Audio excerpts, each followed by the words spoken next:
Thanks, Veronica. Good morning, everyone. I was reflecting this morning, the last time I gave a breakfast speech was about a month ago or so in Newfoundland, and I had been through multiple time zones. I'm blaming it on the time zones. And so my Atlantic team had organized a talk in front of political leaders in Newfoundland about auto insurance for 7 a.m. And at 6:40 a.m., I decided it was time to leap out of bed. Several alarms didn't go. Anyway, proving that you don't need as much time to get ready in the morning as you think you do. So today's off to a much better start. I want us to take a moment before I get into the main part of my remarks and picture ourselves at the Swiss Re conference in the year 2038. Some of us would probably arrive here by Uber. We don't have to tip the driver of the car because there isn't one. It's fully automated. Some of us arrive in our own vehicles, and on the commute we watch a movie or have a power nap after a long night of post-conference networking. Our new Audi Sovereign does the driving for us. And by the way, this being Toronto, there's still a traffic jam because even in an imagined future, there are some problems that you can't solve. On the way to Swiss Re 2038, we hear the news we need to from our new electronic personal assistant, Cynthia. That's Alexa's granddaughter. Cynthia tells us about migration away from the North American coastline as the effects of climate change bring unprecedented flooding. She also tells us about a ring of cyber criminals hacking some of the world's largest financial institutions. And finally, as she does every morning, she gives us a revised life expectancy based on what we ate and drank the night before. And the news isn't good, Steve. Our car finds us a vacant parking spot in a nearby parking lot. We pull in next to an old school Mercedes, something from way back 2015 or 2016. And we pause to take a look at it, and it's so quaint with its out-of-style exterior and its steering wheel. And suddenly, a question pops into our head. Do they even still have insurance for relics like this? Ladies and gentlemen, we do live in an age of disruption, and for some industries, it's already 2038. We watch as long-standing businesses fall victim to new ways powered by new technologies. And yet, those of us who've been around our industry for a while may find ourselves thinking that we're safe, that no one can do what we do. But isn't that what newspaper publishers thought? And travel agents and cab drivers? Isn't that what Kodak thought? None of them fully recognized the threat. Now, it is true that our industry is unique in many ways. Regulatory oversight and heavy capital requirements make traditional entry into our business difficult. There's probably a reason why Steve Jobs, when he went into the garage, built a computer and not an insurance company. But that doesn't mean that we're inoculated against the disruptive changes that are happening around our industry. We need to only look at the growth of ride-sharing services and their effect on car ownership. Or think about the potential impact of autonomous cars and what they mean for our traditional business model and our traditional definition of risk. What we're going to see for the next 20 years is a messy, complex, and uneven transition that raises a number of questions. How do we keep the traditional auto insurance system going as fewer and fewer hardcore drivers insist on doing it the old way? How do we begin to adapt to a transportation system in which the concept of liability is going to be transformed? Now, ride-sharing is already affecting our business and how our business provides insurance to these drivers. Or think about Airbnb. Today, a lot of home and condo insurers may not have considered the increased risk exposure. It's probably because most people don't necessarily rush to tell their insurance reps when they're quite literally handing over the keys to their house to strangers they just met online. Consider the implications for life insurance as people learn more and more about their genetic makeup and, over time, become empowered to tailor and tweak who they are. In a time of relentless change, is any company bulletproof? Is any industry truly secure? Is our industry secure? How we respond to this will go a long way to determining how successful our companies and our industry will be in the decades ahead. Now, it's not just advances in technology themselves that pose a threat, it's how technology transforms the expectations of our customers and our potential customers. So let's think for a moment about millennials and what they think about us. The millennial generation has a very different way of interacting with the world, and today's teenagers go a step beyond that. They quite literally have no memory of time before the internet. Research tells us that millennials are less likely to be loyal to a brand or a company. They are more likely to switch providers in pursuit of better service and price. These new generation of consumers want services tailored precisely to their needs. They want faster service, more options, and lower prices. And we all want that, of course. But research tells us that millennials are more motivated than we are in the pursuit of these objectives. Now, a survey done for the World Insurance Report found that only 34% of customers under the age of 35 reported having a positive experience with their insurers. That compares with 55% for those over the age of 35. And that's a big satisfaction gap. And it's not just millennials. Technology itself is recalibrating the expectations of all consumers. Think of someone who buys a book on Amazon with a couple of clicks, while in an Uber summoned in 5 seconds on the elevator. On their way to a restaurant table they reserved with 3 taps of their smartwatch. We must seem like dinosaurs to them. Even our cousins in the banking industry are adapting at a much quicker pace. Their customers can now deposit checks, transfer money, and buy stocks through their phone, while we continue to move along at a pace that must seem glacial. The nature of consumer engagement is also changing. It is therefore more important than ever to understand what our customers know, what they want, and how they perceive the future. So we went into the field and asked them. We did our own public opinion research with the results coming in just last month. Now, our research found that millennials are much more likely to be interested in receiving their insurance documents digitally and in having their pink slips accessible electronically. They don't understand, quite frankly, why that hasn't happened already. Millennials also perceive the stuff on their phone to be every bit as secure as a piece of paper. They also have greater interest in autonomous vehicles compared to the general population, and a stronger belief that our roads will be safer when there are more tech-guided automated vehicles on the roads. Millennials will be at the cutting edge of the transition away from traditional driving if they decide to own a car at all. Now, you may be wondering, as I have, why millennials attract so much attention. Well, this isn't a niche segment of the market.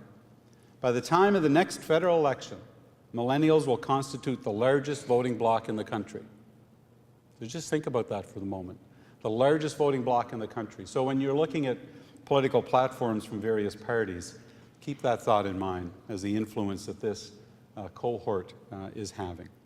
And of course, to ignore this would be at our peril. So are we ready to serve them on their terms? It may very well be that the future to our success lies in harnessing the power of disruption and using it for our own purposes. To the extent that we have engaged technology over the past decade or so, it has largely been to get better at what it is that we do, to improve our understanding of risk, or to create new efficiencies. And these achievements obviously are important. But we need to be equally focused on creating new products and services and new ways of delivering them. There are whole fields of insurance coverage that didn't exist or weren't as relevant a decade or two ago, such as cyber and flood. On the other hand, there's the challenge associated with tomorrow's cars and how to price liability that is going to shift from the driver to the manufacturer. The changing world brings new vulnerabilities, but it also opens the door to innovative new products that help protect people and businesses. There's been an explosion in data that's available to us, albeit with some privacy and legal restrictions, which we have all been reading about lately quite extensively. There are competitive gains to be had by investing in digital analytics, in particular telematics, which gives us the ability to tailor highly individualized products to a small subset of consumers, exactly the right approach to reach younger demographics. And I know many of you are already on board that train, and that's great news. We all benefit from playing a leading role in this kind of innovation. But it's not just the revolutionary, big picture innovation that we need to be concerned with. Our future relevance can take many forms. One of them is education, another one is advocacy. So I want to focus just for a moment on floods. As the effects of climate change begin to be felt, we are seeing more floods of greater severity, as Veronica alluded to in her opening remarks. Our public opinion polling that we just concluded discovered 3 pieces of data that I found particularly revealing. First, only 1 in 10 Canadians has an emergency plan or a disaster kit at home. Second, a lot of people, 45%, think they have flood insurance, when in fact they most likely do not. And third, when people were asked who they trust as a source of information on floods and flood risk, only about 1/3 said the federal government, but more than half said they trust their insurance company. So as I see it, the takeaways are this. Floods represent an emerging threat, homeowners aren't taking the risk seriously, and they don't know much about whether or not they're insured for that damage. But they are willing to listen to us. They trust us as a source of education and information on floods. And they are likely to appreciate our efforts to advocate to government on their behalf. Now this to me seems like the kind of opportunity that we should be embracing, a chance to prove our value in the face of a new and emerging threat.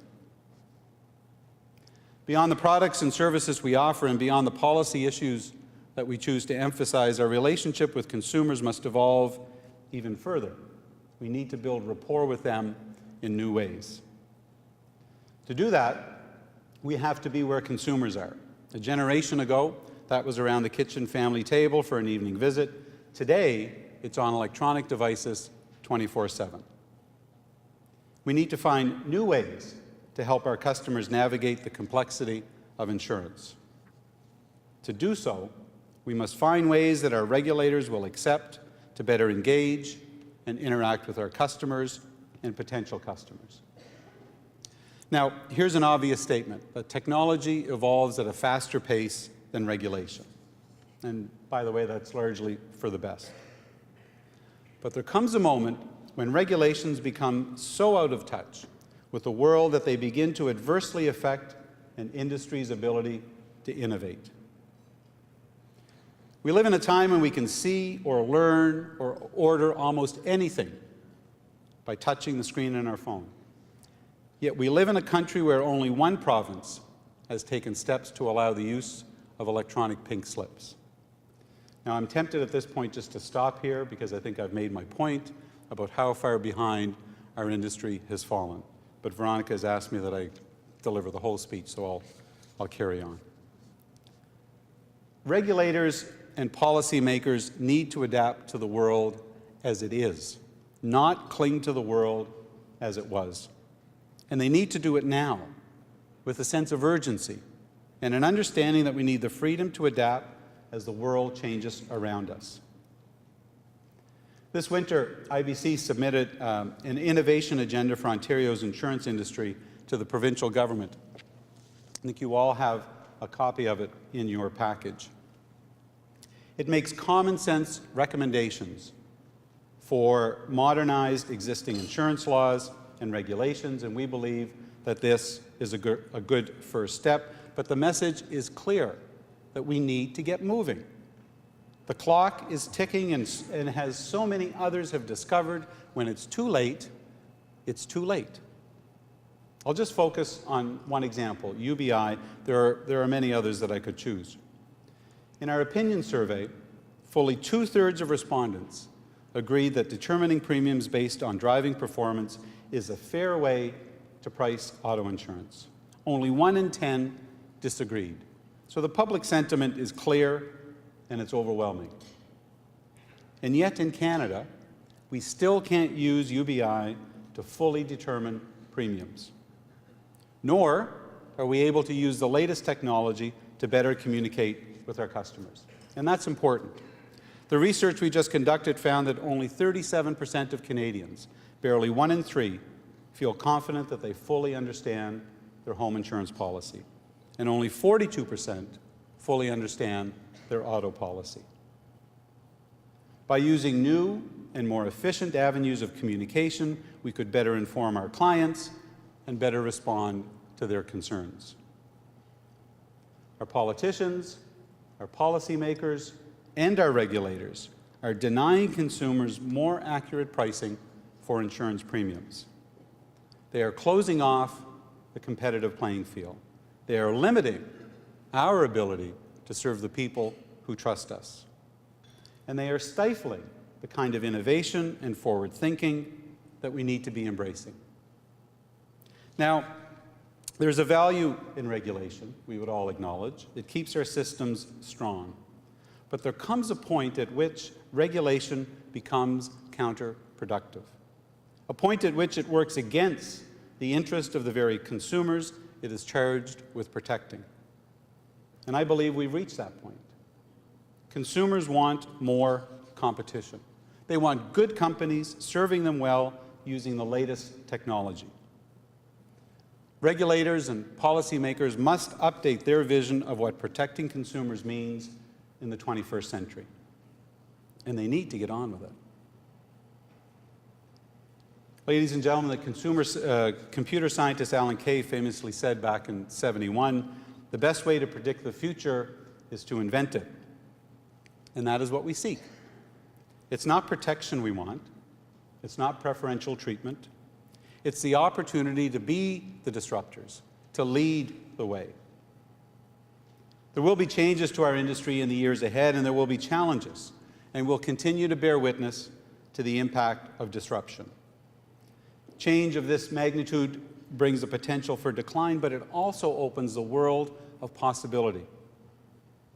Industries that demonstrate leadership, that embrace change, are more likely to survive. I open my remarks by taking us into the future, and you'll agree that for some industries, the future is now. The question for me is, when will it be our 2038? We just can't sit back and hope for the best. Through our actions and our advocacy, we must all work to lead the change that will shape and define the future of our industry. Thank you very much.